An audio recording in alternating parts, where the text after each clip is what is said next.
নদিয়ার করিমপুরে বেপরোয়া ট্রাকের ধাক্কায় মৃত্যু হলো এক ব্যক্তির নাম বিজন ঘটক, বয়স আনুমানিক 55 বছর।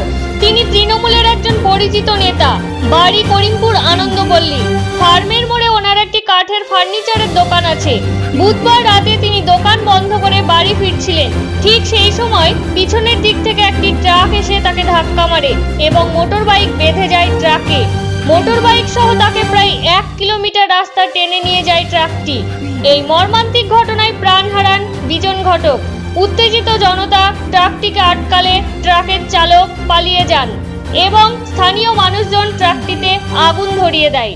সঙ্গে সঙ্গে দমকলকে খবর দেওয়া হলে দমকল আসে এবং আগুন নিয়ন্ত্রণে আনে। ঘটনাস্থলে করিমপুর থানার পুলিশ আসে এবং ওই ব্যক্তিকে করিমপুর হাসপাতালে নিয়ে যাওয়া হলে কর্তব্যরত চিকিৎসক তাকে মৃত বলে ঘোষণা করে। এই মর্মান্তিক পথ দুর্ঘটনায় এলাকায় শোকের ছায়া নেমে এসেছে। করিমপুর থেকে রাকেশ মণ্ডলের রিপোর্ট, এসএস বাংলা নিউজ।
ওকে যদি ওখানে দাঁড়িয়ে তো বেশি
গোপী